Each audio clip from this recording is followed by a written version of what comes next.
ପୁଣି ତୃତୀୟ କଥା, ପରମେଶ୍ୱରଙ୍କର ଉପସ୍ଥିତିକୁ ସେମାନେ ଭୁଲିଗଲେ। ଯେତେବେଳେ ସେମାନେ ମରୁ ପ୍ରାନ୍ତରରେ ଯାତ୍ରା କରୁଛନ୍ତି, 40 ବର୍ଷ ପର୍ଯ୍ୟନ୍ତ ସେମାନେ ଯାତ୍ରା କଲେ, ପରମେଶ୍ୱର ସେମାନଙ୍କୁ ମେଘ ସ୍ତମ୍ଭରେ ଏବଂ ଅଗ୍ନି ତେଜ ଦ୍ୱାରା ସେମାନଙ୍କୁ ପଥ କଢେଇ ନଉଥିଲେ। ଆମେ ପଢିଲୁ ଏହି ସ୍ଥାନରେ 12 ପଦରୁ ଯେତେବେଳେ ଆମେ ତଳକୁ ପଢୁଛୁ, ସ୍ଥାନରେ ଦେଖିବାକୁ ପାରିଲୁ ଯେ ପରମେଶ୍ୱର ସେମାନଙ୍କୁ କେମିତି ଶୈଳ ବିଦୀର୍ଣ୍ଣ କରି ସେମାନଙ୍କୁ ପାଣି ଯୋଗେଇଲେ, ପୁଣି ଆକାଶରୁ ମାନ୍ନା ବର୍ଷେଇଲେ। ବର୍ଷା ଆଜିକାଲି ହଉଛି ପ୍ରଚୁର ପରିମାଣରେ, ବର୍ଷା ବର୍ଷିଲା ପରି ସେମାନଙ୍କୁ ଭାଟୋଇ ପକ୍ଷୀ ବର୍ଷାଇଲେ। ଏଇ ଅଧ୍ୟାୟ ମାନେ ଏଇ 78 ନମ୍ବର ଗୀତରେ ଆପଣ ମାନେ ଦେଖିବେ, ଅନେକ ଆଗକୁ ଯେତେବେଳେ ଆସନ୍ତା କାଲି ବା ଆସନ୍ତା ଦିନ ମାନଙ୍କରେ ଯେତେବେଳେ ପଢିବେ, ସେ ସବୁ ଲେଖା ଅଛି ଯେ ବାରମ୍ବାର ପରମେଶ୍ୱର ସେମାନଙ୍କର ଜୀବନରେ ଆଶ୍ଚର୍ଯ୍ୟ କର୍ମ ସକଳ କରିବା ସତ୍ତ୍ୱେ ସେମାନେ ପୁନର୍ବାର ପାପ କଲେ। ସେମାନେ ପୁନର୍ବାର ପରମେଶ୍ୱରଙ୍କ ବିରୁଦ୍ଧରେ ପାପ କଲେ, ସ୍ମରଣ କଲେ ନାହିଁ ତାଙ୍କର ବିଧି ସକଳ, ସ୍ମରଣ କଲେ ନାହିଁ ତାଙ୍କର ନିୟମ ସକଳ। ଏଇ ପ୍ରକାର କଥା ଗୁଡାକ ଲେଖା ଅଛି। ତେବେ ସେମାନଙ୍କର ହୃଦୟର ସ୍ୱଭାବ, ସେମାନଙ୍କର ହୃଦୟର ଚିନ୍ତାଧାରା, ସେମାନଙ୍କର ଏଇ ଯୋଉ ସମସ୍ତ ମନୋଭାବ ବା ଚରିତ୍ର କହିବାକୁ ଗଲେ 2ଟି ଶବ୍ଦ ରେ ସମାହିତ ହୁଏ ଗୋଟେ ପ୍ରଶ୍ନବାଚୀ ଦ୍ୱାରା। ତାହା ହଉଛି କ୍ୟାନ୍ ଗଡ୍। ଇଂରାଜୀରେ ଯଦି ଆମେ କହିବା can God do this for me, can God do this, can God do that, এই ପ୍ରକାର ଭାବରେ ସେମାନେ ପ୍ରଶ୍ନ ପଚାରୁଛନ୍ତି। ଦେଖନ୍ତୁ 20 ପଦରେ ଲେଖା ଅଛି, ଦେଖ ସେ ଶୈଳରୁ ଆଘାତ କରନ୍ତେ ଜଳ ନିର୍ଗତ ହେଲା ଓ ସ୍ରୋତ ପ୍ରବାହିତ ହେଲା, ତଥାପି ତାପରେ କଣ ଲେଖା ଅଛି, ସେ କି ଅନ୍ନ ହିଁ ଦେଇପାରନ୍ତି। ତା ପୂର୍ବରୁ 19 ପଦର ଶେଷ ଅଂଶରେ ଲେଖା ଅଛି, ସେମାନେ କହିଲେ ପରମେଶ୍ୱର କି ପ୍ରାନ୍ତରରେ ମେଜ ସଜାଇ ପାରିବେ। Can God do this. ତା ପୂର୍ବରୁ କେତେ ଗୁଡାଏ ଆଶ୍ଚର୍ଯ୍ୟ କର୍ମ ସେମାନେ ଦେଖିଛନ୍ତି, ଅନୁଭବ କରିଛନ୍ତି, ଅଥଚ ସେମାନେ ପ୍ରଶ୍ନ ପଚାରୁଛନ୍ତି କ୍ୟାନ୍ ଗଡ୍।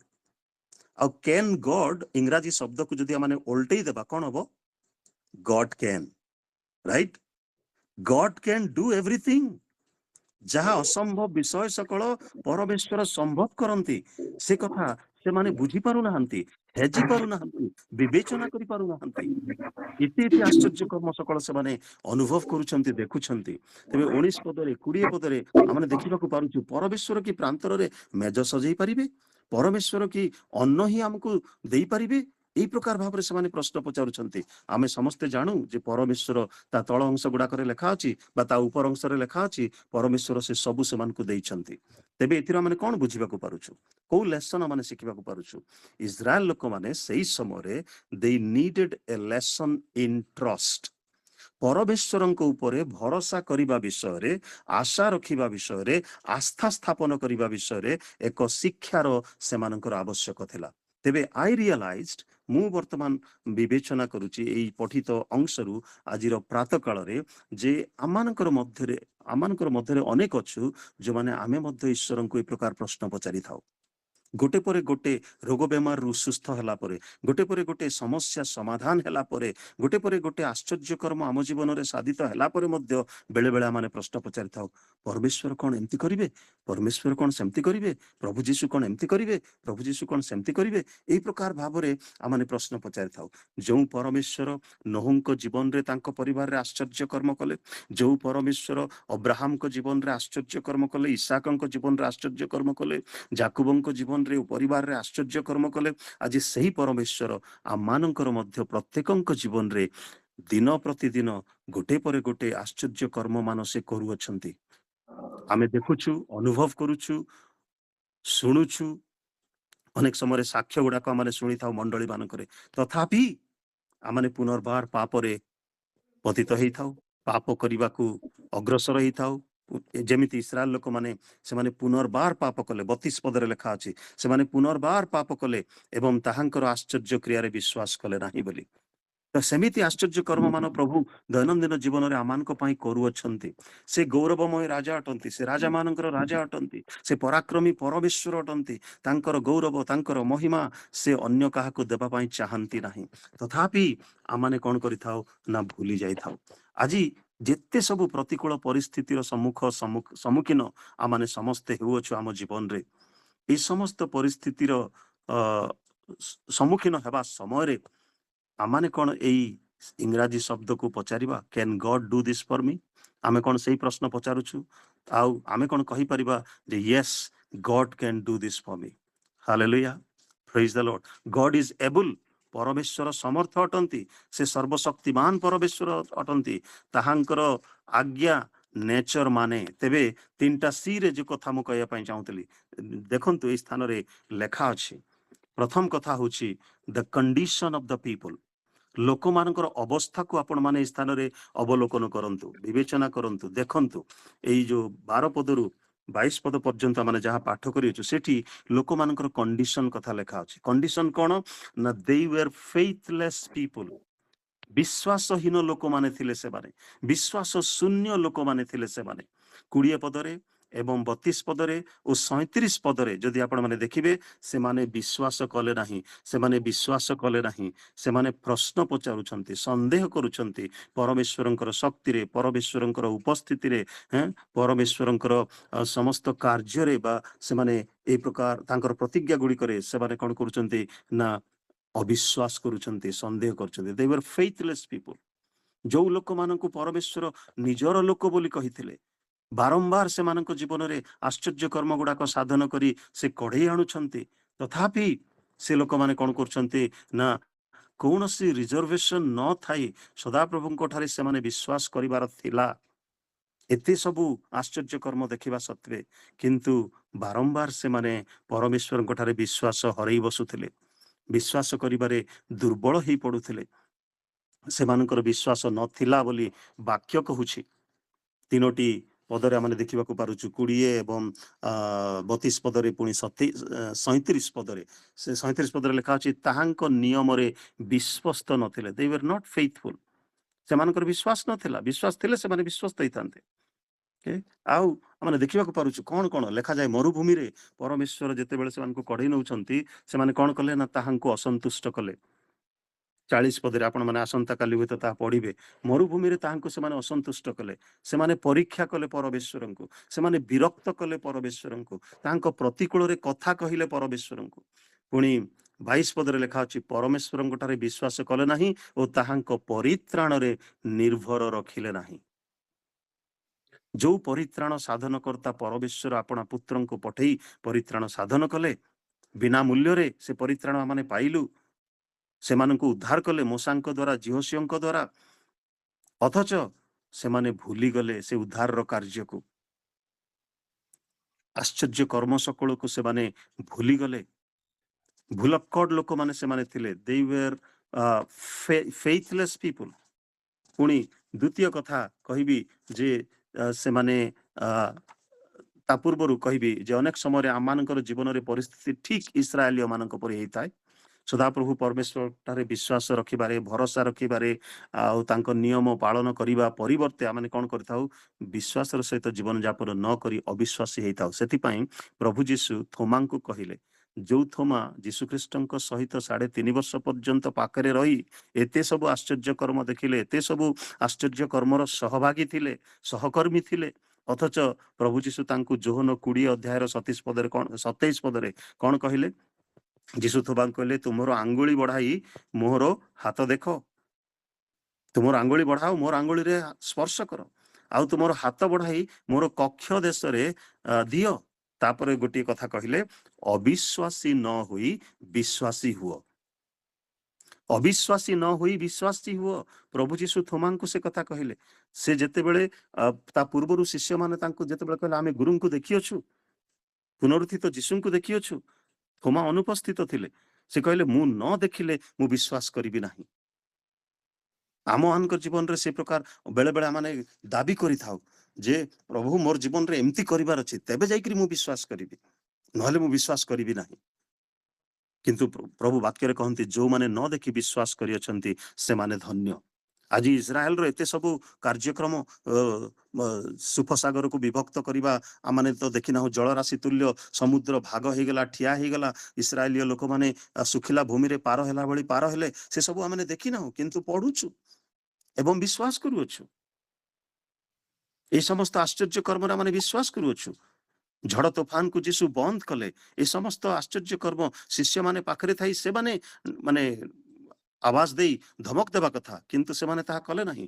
ପ୍ରଭୁ ଯୀଶୁ ଉଠିଲେ ଏବଂ ସେ ଧମକ ଦେଲେ, ଶାନ୍ତ ସୁସ୍ଥିର ହେଇଗଲା ନେଚର। ଏ ସମସ୍ତ ଆଶ୍ଚର୍ଯ୍ୟ କର୍ମ ସେମାନେ ଦେଖିଲା ପରେ ହିଁ 5ଟି ରୋଟି 2ଟି ମାଛରେ 5,000 ଲୋକଙ୍କୁ ଖୋଇଲା ପରେ 12 ଟୋକେଇ ବଳି ପଡ଼ିଲା, ତଥାପି ସେମାନେ ବିଶ୍ୱାସ କଲେ ନାହିଁ। ଅବିଶ୍ୱାସୀ ନ ହୋଇ ବିଶ୍ୱାସୀ ହୁଅ। ଦ୍ୱିତୀୟ କଥା କହିବି ଯେ they were forgetful people, they were faithless people and they were forgetful people। ବାରମ୍ବାର ବାରମ୍ବାର ସେମାନେ ପାଶୋରି ଯିବା ଲୋକ ଥିଲେ, ଭୁଲକ୍କଡ଼ ଲୋକ ଥିଲେ। 7ରୁ 16 ପଦରେ, 20ରୁ 29 ପଦରେ, ପୁଣି 42ରୁ 55 ପଦରେ ଆପଣ ଦେଖିବେ ଯେ ପରମେଶ୍ୱରଙ୍କର ଯୋଉ ମିରାକଲ, ପରମେଶ୍ୱରଙ୍କର ଯୋଉ ଆଶ୍ଚର୍ଯ୍ୟ କର୍ମ ସକଳ, ସେ ସବୁକୁ ସେମାନେ କଣ କରୁଥିଲେ? ବାରମ୍ବାର ଭୁଲି ଯାଉଥିଲେ। they were forgetting all the miracles in their lives that God has done। ପରମେଶ୍ୱର ଯୋଉ ସମସ୍ତ ଆଶ୍ଚର୍ଯ୍ୟ କର୍ମ ସକଳ ସେମାନଙ୍କ ଜୀବନରେ ସାଧନ କରିଥିଲେ, ସେ ସମସ୍ତ ସେମାନେ କଣ କରୁଥିଲେ? ନା ଭୁଲି ଯାଉଥିଲେ ବାରମ୍ବାର। ପରମେଶ୍ୱର କଣ କଲେ? ସେମାନଙ୍କୁ ମିଶରରୁ ଉଦ୍ଧାର କଲେ, ପରମେଶ୍ୱର ସମୁଦ୍ରକୁ ବିଭାଗ କଲେ, ତାପରେ ମାନ୍ନା ବର୍ଷେଇଲେ, ବର୍ଷା ବର୍ଷିଲା ଭଳିଆ, ପୁଣି ଜଳପାନ କରାଇଲେ, ମାରା ଜଳକୁ, ତିକ୍ତ ଜଳକୁ ଶୁଦ୍ଧ କଲେ, ପବିତ୍ର କଲେ। ଏଇ ସମସ୍ତ ଆଶ୍ଚର୍ଯ୍ୟ କର୍ମ ସେମାନେ ବାରମ୍ବାର ଭୁଲି ଯାଉଛନ୍ତି। କେମିତି ଭୁଲକ୍କଡ଼ ଲୋକମାନେ ସେମାନେ।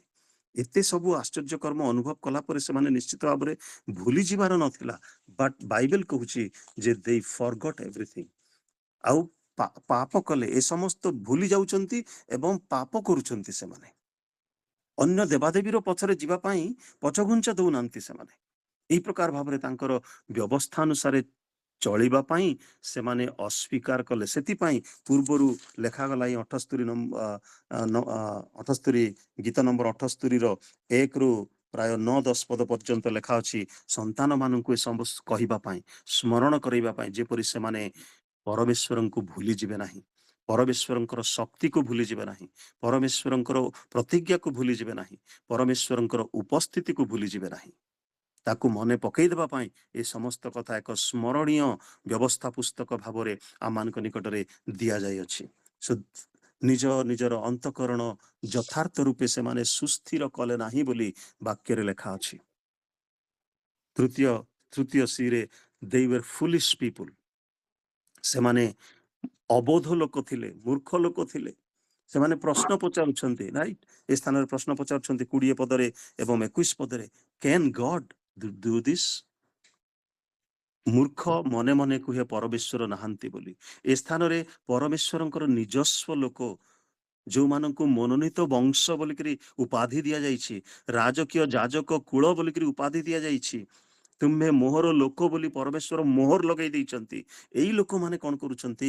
ନା ଅବୋଧ ପ୍ରଶ୍ନ ପଚାରୁଛନ୍ତି। ସେ ପ୍ରଶ୍ନଟା କଣ? ଯୋଉମାନେ ତାଙ୍କର ଶକ୍ତିକୁ, ତାଙ୍କର ଉପସ୍ଥିତିକୁ, ତାଙ୍କର ପରାକ୍ରମକୁ ସନ୍ଦେହ କରୁଛନ୍ତି, ସେମାନେ ପଚାରୁଛନ୍ତି, କ୍ୟାନ୍ ଗଡ୍ ଡୁ ଦିସ୍? କଣ ପ୍ରଭୁ ଆମକୁ ମାନ୍ନା ଦେବେ, ଅନ୍ନ ଦେଇ ଆମକୁ ପରିତୃପ୍ତ କରିବେ? ଆମେ ତ ମାଂସ ଖାଉଥିଲୁ, ମିଶର ଦେଶରେ ଚାବୁକ ମାଡ଼ ବି ଖାଉଥିଲୁ, ଆଉ ଖାଇଲା ବେଳେ ଆମକୁ ମାଂସ ମଧ୍ୟ ସେମାନେ ଖାଇବାକୁ ଦଉଥିଲେ। ଆମେ ଦାସତ୍ୱ କାର୍ଯ୍ୟ କରୁଥିଲୁ, ତଥାପି ଆମେ ଭଲ ଖାଇବାକୁ ପିଇବାକୁ ପାଉଥିଲୁ। ଏ ପ୍ରାନ୍ତରରେ ଏ ମୂଷା ଆମକୁ ମାରିବା ପାଇଁ ଆଣିଛନ୍ତି। ମୂଷାଙ୍କ ବିରୁଦ୍ଧରେ ସେମାନେ ବଚସା କରୁଥିଲେ। ମୂଷା ବିରକ୍ତ ହୋଇ, ତିକ୍ତ ମନା ହୋଇ ପରମେଶ୍ୱରଙ୍କ ନିକଟରେ ପ୍ରାର୍ଥନା କରୁଥିଲେ, ଆଉ ପରମେଶ୍ୱର ତାଙ୍କର ପ୍ରାର୍ଥନା ଶୁଣି ମାନ୍ନା ବର୍ଷେଇ ଦଉଥିଲେ, କେତେ ଖାଇବ ଖାଅ, କିନ୍ତୁ ଆଜି ପାଇଁ ଯାହା ଯେତିକି ଦରକାର ସେତିକି ରଖ, ଆସନ୍ତା କାଲି ପାଇଁ ରଖିଲେ ପୋକ ହେଇଯିବ। ପରମେଶ୍ୱରଙ୍କର ପ୍ରତିଜ୍ଞାକୁ ସେମାନେ ବାରମ୍ବାର ଭୁଲି ଯାଉଥିଲେ। ତାଙ୍କର ଶକ୍ତିର କାର୍ଯ୍ୟକୁ, ତାଙ୍କର ପରାକ୍ରମର କାର୍ଯ୍ୟକୁ ସେମାନେ ଭୁଲି ଯାଇ ପ୍ରଶ୍ନ ପଚାରୁଛନ୍ତି, can God do this? Can God provide for us? Can God go with us? Can God deliver us? କଣ ପରମେଶ୍ୱର ଆମ ସହିତ ଯିବେ? କଣ ପରମେଶ୍ୱର ଆମକୁ ଉଦ୍ଧାର କରିବେ? କଣ ପରମେଶ୍ୱର ଏଇ କାର୍ଯ୍ୟ ଆମ ପାଇଁ କରିବେ? ଏଇ ପ୍ରକାର ଭାବରେ ସେମାନେ ଅବୋଧ ଥିଲେ ଏ ପ୍ରଶ୍ନ ପଚାରିବା ଦ୍ୱାରା। ବିକଜ ଏ ପ୍ରଶ୍ନ ପଚାରିବା ଦ୍ୱାରା they were neglecting or rejecting the power of God। ଈଶ୍ୱରଙ୍କର ପରାକ୍ରମକୁ ସେମାନେ ଅମାନ୍ୟ କରୁଛନ୍ତି, ଅବମାନନା କରୁଛନ୍ତି, ଅଣଦେଖା କରୁଛନ୍ତି। ପରମେଶ୍ୱର ଯେ ଆଶ୍ଚର୍ଯ୍ୟ କର୍ମ କରିପାରନ୍ତି ସେ କଥା ସେମାନେ, ତାପରେ ଫୁଲିଶ କଥା କାହିଁକି ମୁଁ କହିଲି, ଦେଖନ୍ତୁ ଗଣନା ପୁସ୍ତକ ତାର 13 ଅଧ୍ୟାୟରେ ଆପଣ ମାନେ ଯେତେବେଳେ ପଢିବେ, ମୂଷା 12 ଜଣ ଲୋକଙ୍କୁ, 12 ଗୋଷ୍ଠୀରୁ ଗୋଟେ ଗୋଟେ ଲୋକଙ୍କୁ ବାଛି ବାଛି କିଣାନ ଦେଶ ଯେତେବେଳେ ସେମାନେ ପ୍ରବେଶ କରୁଛନ୍ତି, ପ୍ରବେଶ କରିବା ପୂର୍ବରୁ ସେ ଦେଶ ଅନୁସନ୍ଧାନ କରିବା ନିମନ୍ତେ ପ୍ରେରଣ କଲେ। 12 ଜଣ ଲୋକ ଗଲେ ଏବଂ ସେ ସ୍ଥାନକୁ ଅନୁସନ୍ଧାନ କରି ଯେତେବେଳେ ସେମାନେ ଫେରିଆସି ରିପୋର୍ଟ ଦଉଛନ୍ତି, ସେ ରିପୋର୍ଟରେ 10 ଜଣଙ୍କର ରିପୋର୍ଟ ଫଲ୍ସ ରିପୋର୍ଟ ବାହାରୁଛି। କେବଳ 2 ଜଣ ନୁନର ପୁତ୍ର ବା ଜିଫୁନିର ପୁତ୍ର କାଲେବ ଏବଂ ନୁନର ପୁତ୍ର ହୋସେୟ, ଯାହାକୁ ମୋଶା ନାମକରଣ କଲେ ଜିହୋସିଓ ବୋଲି, ସେ 2 ଜଣ ସଠିକ ଉତ୍ତର ଦଉଛନ୍ତି। କିନ୍ତୁ 10 ଜଣ ଅଲଗା ରିପୋର୍ଟ ଦଉଛନ୍ତି। ସେମାନେ କଣ କହିଲେ? ଅନାକାର ସନ୍ତାନ ଗଣ ମହାପୁରୁଷର ବୀର ଗଣ ପରି ଅଟନ୍ତି, ଆମଠୁ ବହୁତ ବଳବାନ ଲୋକମାନେ, ଆମେ ସେମାନଙ୍କୁ ଅଧିକାର କରିପାରିବା ନାହିଁ। এই ପ୍ରକାର ଫଲ୍ସ ରିପୋର୍ଟ ସେମାନେ ଆସିକରି ଦେଲେ। ଏଇଟା ହଉଛି ସେମାନଙ୍କର ଫୁଲିଶନେସ୍, ସେମାନଙ୍କର ଅବୋଧତା। ପରମେଶ୍ୱରଙ୍କର କାର୍ଯ୍ୟର ବିରୁଦ୍ଧରେ এই ପ୍ରକାର ମିଥ୍ୟା ସାକ୍ଷ୍ୟ ସେମାନେ ଦଉଛନ୍ତି। ଅବୋଧ ମାନେ ଅବୋଧତାର ସାକ୍ଷ୍ୟ ସେମାନେ ଦଉଛନ୍ତି, ଫଲ୍ସ ରିପୋର୍ଟ ସେମାନେ ଦଉଛନ୍ତି।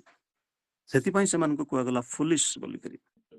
ଯାହା ସେମାନେ ଦେଖି ଆସିଛନ୍ତି ତାହା ସେମାନେ କହିବା କଥା, କିନ୍ତୁ ଅନ୍ୟ ପ୍ରକାର ଭାବରେ ସେମାନେ କହୁଛନ୍ତି, ଯଦ୍ୱାରା ପରମେଶ୍ୱରଙ୍କର ଶକ୍ତିର କାର୍ଯ୍ୟକୁ ସେମାନେ କଣ କରୁଛନ୍ତି? ଟିକେ ସୀମିତ କରୁଛନ୍ତି ବା ଲିମିଟ କରିବା ପାଇଁ ଚେଷ୍ଟା କରୁଛନ୍ତି।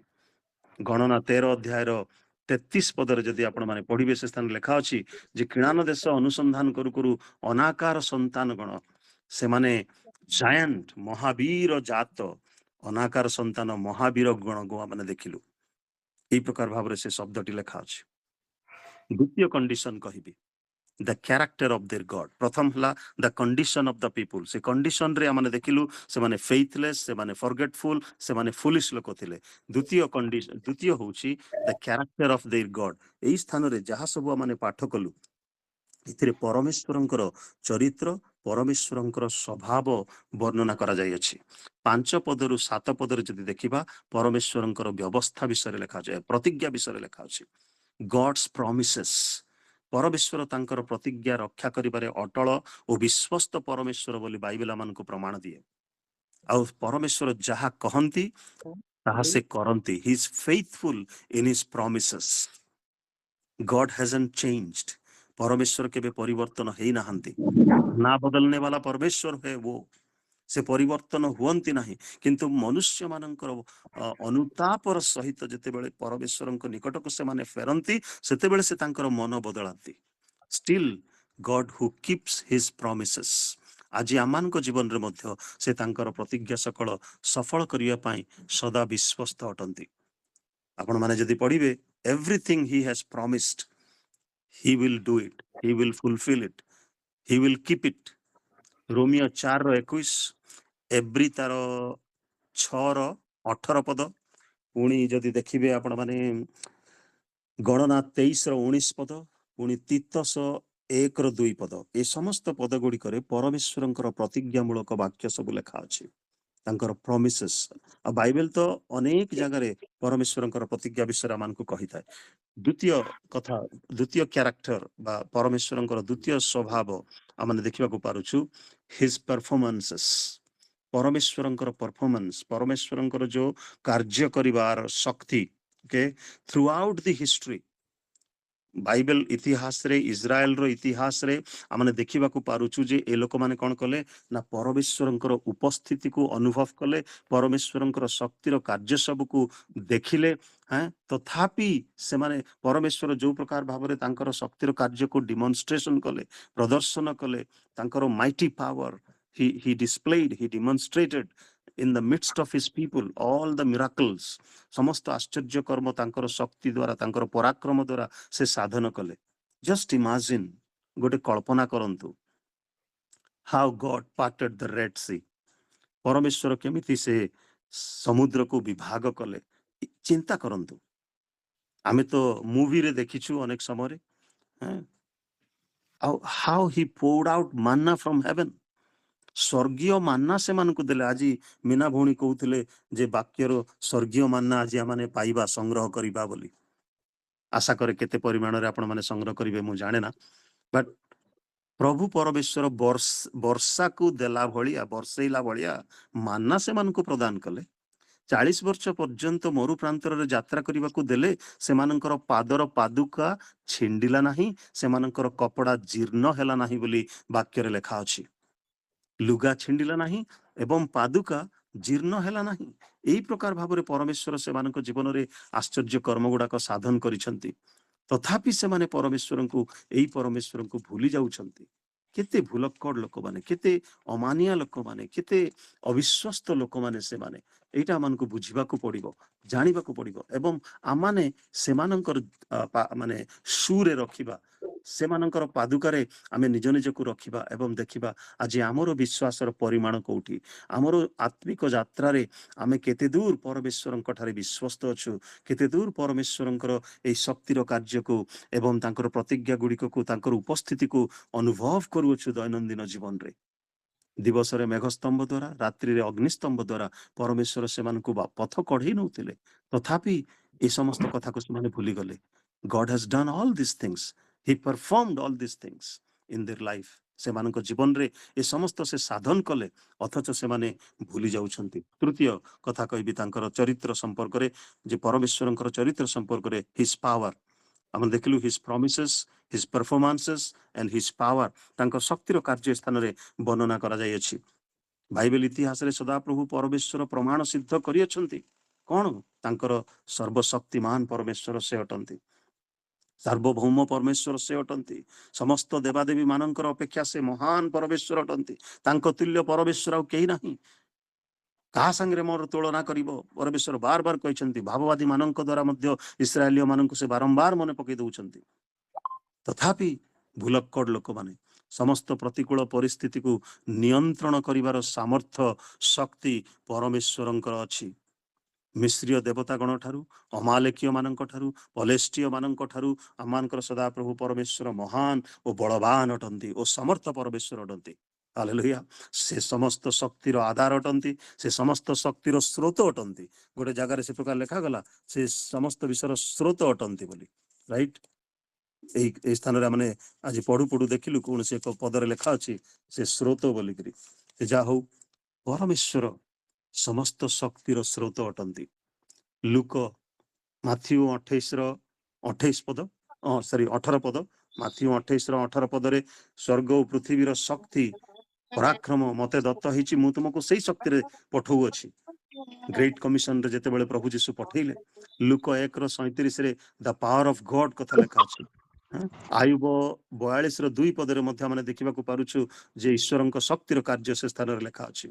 ଆଦି ପୁସ୍ତକ 18 ପର୍ବର 14 ପଦରେ ମଧ୍ୟ ଆପଣ ମାନେ ଦେଖିବେ ଯେ ପରମେଶ୍ୱର ନିଜେ ତାଙ୍କର ସାକ୍ଷ୍ୟ ଦଉଛନ୍ତି ତାଙ୍କର ଶକ୍ତିର କାର୍ଯ୍ୟ